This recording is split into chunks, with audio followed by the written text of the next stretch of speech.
In 1982, one of the greatest heavy metal singles was released by a legendary British heavy metal band. The song also came at a time when MTV was taking over households across America. An interview with the iconic lead singer of this band about this song is next on Professor of Rock. Hey music junkies, Professor of Rock, always here to celebrate the greatest artists and the greatest songs of all time. I tell you what, go subscribe below. Be a part of this great music celebration that we do every single day, a community that goes in depth on the best of the rock and roll era, the greatest era.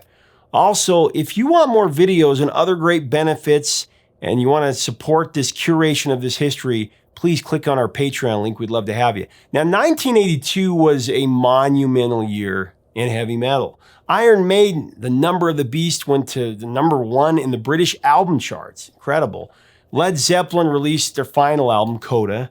Ronnie James Dio formed Dio after having left Black Sabbath. And of course, tragedy struck as guitarist Randy Rhoads was killed in a plane crash, just devastating. Ace Frehley left Kiss. Ian Gillan, formerly of Deep Purple, became the new vocalist of Black Sabbath.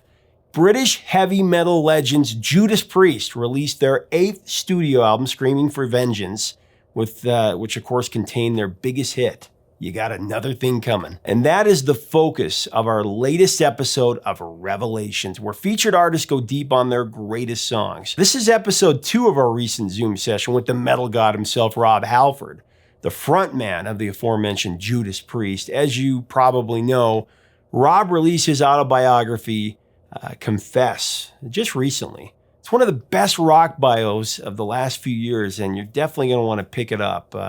We've got a link below where you can do that. As I said, in this episode, Rob is going to tell us the story of creating the heavy metal classic, You've Got Another Thing Coming. Such a great song.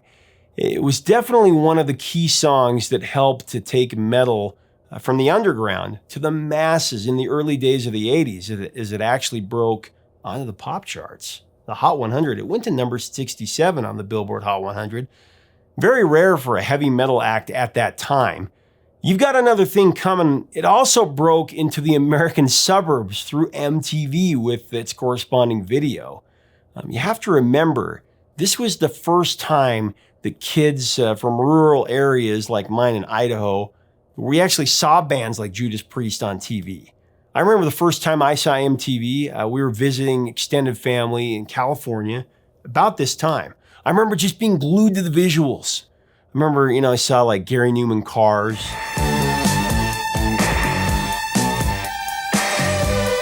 Asia, Heat of the Moment. A look from you and I would fall from grace. There was Brass and Pocket, The Pretenders.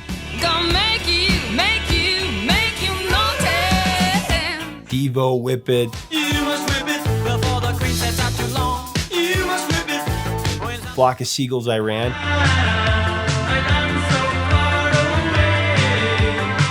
And Judas Priest, You've Got Another Thing Coming.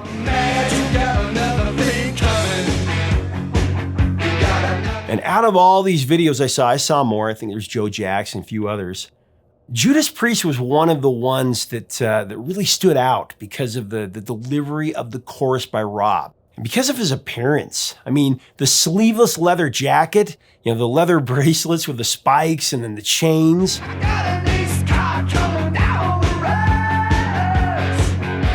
I was blown away. I mean, people didn't dress like that in Idaho or really anywhere that I'd been at that moment.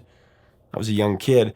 Rob Halford was fierce, deliberate, and ruthless. It was certainly a watershed musical moment in my life. Now, there's been talk, both ways about how MTV was good and bad for artists. For me, MTV from like 1982 when I first saw it to the early 90s was definitely a portal into an alternate reality that I wanted to be transported to 24/7. It was such a force. So without further ado, I present to you the story of You've Got Another Thing Coming from Rob Halford of Judas Priest. And as we go into this interview with Rob, we do want to thank our sponsor, Zenni Eyewear. Go design your own pair of custom glasses just like these or others with blue light protection at the Zenni link below, zenni.com. Here is Rob Halford with the story on Revelations. Well, 1982, Screaming for Vengeance, 2 million copies sold, huge album. You got Another Thing Coming. Talk about another instant classic there.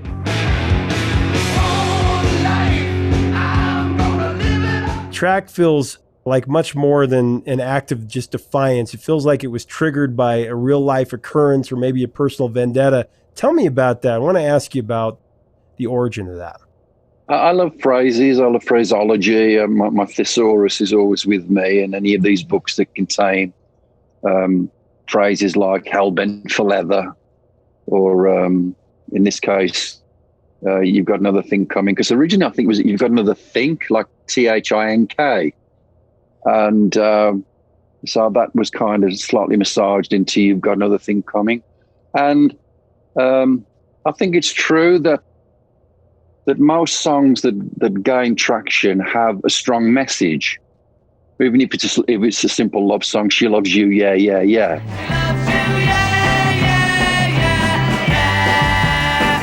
To you don't know what it's like.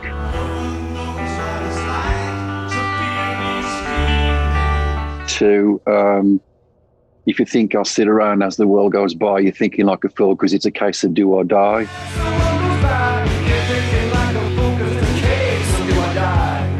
You know, you've got nothing coming. It's a song that speaks for itself to a certain extent, but it also embodies this attitude in metal and in Priest about being resilient, about being full of self determination and motivation, and again, it's a little bit of a dig to those looking from the outside in. You know, if you think, you know, you've got another thing coming, it's to all of those, because we're the outcasts, right? So it's to those of you that are looking at me and thinking you're going to get away with this or get away with that. Well, you've got nothing coming, man. You know, in this, it's just a song full of hope more than anything else. And boy, did it ever become a phrase. I mean, you talk about the outcast, that was our thing. You got another thing coming, buddy. It become part of the lexicon. That song was just one of the last songs that we wrote in those sessions. And as a band, we thought it was a cool song, but we didn't really feel it had the same strength as like the opening track on Screaming for Vengeance. So we almost buried it on the B-side of the vinyl in those days. It was like, you know, one of these songs that take you through towards the back end of a record.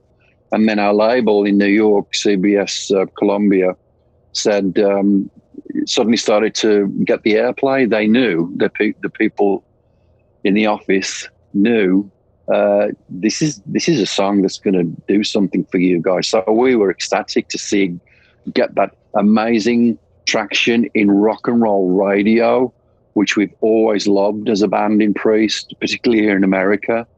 It still is vital to any band, regardless of the platforms that we're using now. Rock and roll, right? You can't beat it, man. When I'm in my car driving around Phoenix and I hear Living After Midnight, come on, my foot goes down on the accelerator. Another speeding ticket. So that song really, much like Living After Midnight or Breaking the Law, is a very important singular moment in this band's career. Well, I want to ask you about the provenance of this verse in particular. If you think I'll sit around while you chip away my brain, listen, I ain't fooling, and you better think again. Out there is a fortune waiting to be had. If you think I'll let it go, you're mad. You got another thing coming. I always loved that.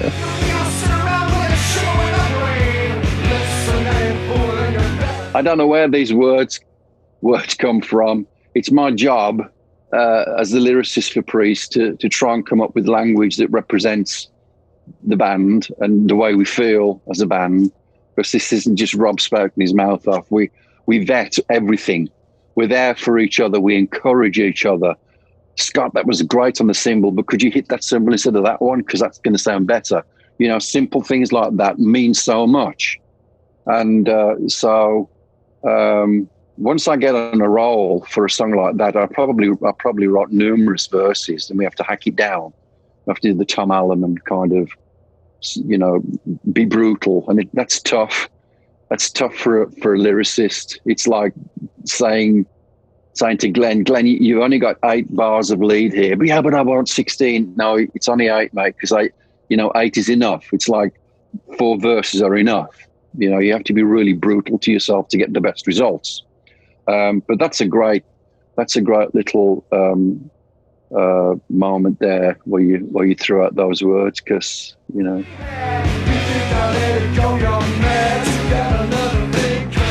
our brains are certainly being chipped right now, Adam. Well, and when you think about this song as you're recording it, and at this time MTV is coming out. Ladies and gentlemen, rock and roll. The landscape is changing, new wave music. Now, starting right now, you'll never look at music the same way again. You're pushing for heavy metal for more prominence, because it took heavy metal, I think, the longest to go to the masses, because everybody's fighting. We talked about the satanic panic of the 80s, and you've got Tipper Gore, the Filthy 15, all that kind of stuff going on. And you're out there like soldiering on, man, helping people like us feel like there's some answers out there, that there are some alternatives. I saw a commercial on TV the other night that was talking about some things that are worth fighting for. We had a song on one of our Priest albums with the title "Worth Fighting For," and so that's how it was for Priest. Even now, if something's worth fighting for, you fight for it. You don't roll over. You don't be submissive. I mean, even if the outcome isn't necessarily what you are hoping for, that's immaterial. It's the fight that matters. It's the struggle that matters, and that's been the case for a lot of the moments in Priest. Filthy 15 with the PMRC, which is a political hack job. This attack was contained in an article written by Tipper Gore, which was given the form of a full page in my hometown newspaper on Long Island. In this article, Ms. Gore claimed that one of my songs, Under the Blade, had lyrics encouraging sadomasochism, bondage, and rape. The lyrics she quoted have absolutely nothing to do with these topics. On the contrary, the words in question are about surgery and the fear that it instills in people. As the creator of Under the Blade, I can say categorically that the only sadomasochism, bondage, and rape in this song is in the mind of Ms. Gore. Although I understood the premise of that, which is to put kind of little guidelines, like when you see a movie, you don't want to take your kid to an R-rated movie, and maybe you don't want your young kid to listen to expletives on a record. I understand that, but it was just the way they did that, So there was that,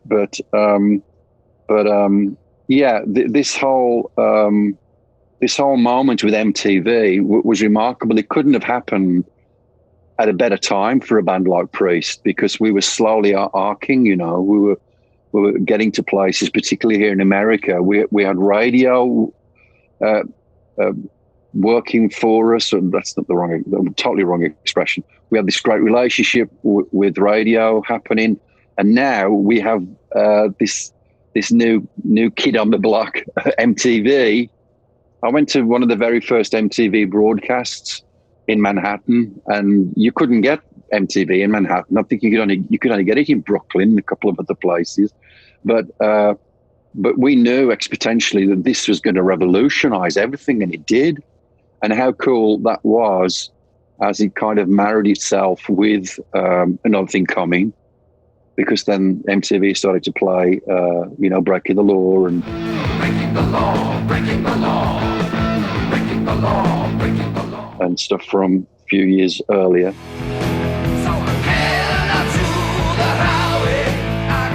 And it showed who you were visually as a band as well. We talked about the leather and the image. Yes.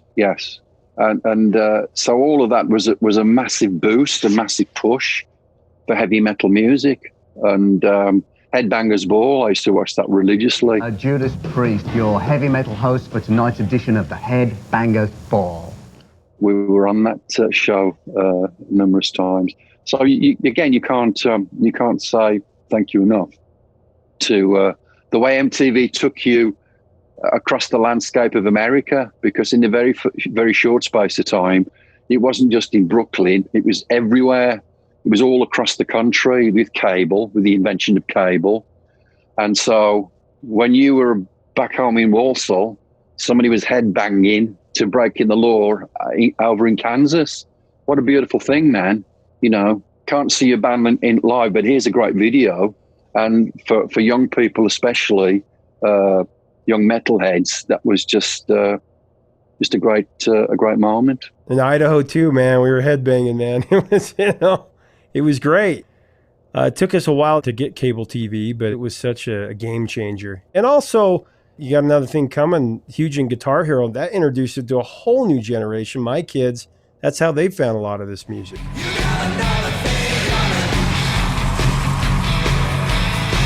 We had the pleasure as a band to be on that game. I wish I could play those games. I'm useless at trying to do. I watch some of these gamers on Reddit late at night, and I'm like, how do they do that? You know, and they're riding a unicycle or juggling, so doing these games. It's an absolute skill. It's an absolute brain to physical skill. Steve Vai was telling me that his son is playing For the Love of God, and he beat him. He's like, this is my song, and I can't even play it. It's amazing. It's amazing. And I tell you what's beautiful about that is again the way that some areas of technology are great in a building a family experience. Steve Vai and his son, you know, how cool is that? You know, back in the day, we'd like, no, you're not playing on my game, you know, or no, you're not listening to my music. That's mine. That's me. That belongs to me. And so there's been some really very, very important, powerful moments in society where technology has brought people from different generations together.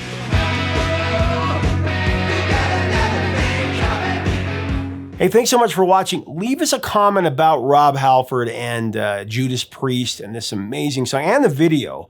What are your memories? What are your memories the first time you saw him at MTV as well? And make sure to pick up a copy of Rob's bio, Confess, at the link in our description. You'll love it. To get more of this interview and many others, make sure to click on our Patreon link below. If this content, if it resonates with you, join our community by subscribing below. Help us keep the music alive. Until next time, 3 chords and the truth, my friends. Stay safe out there.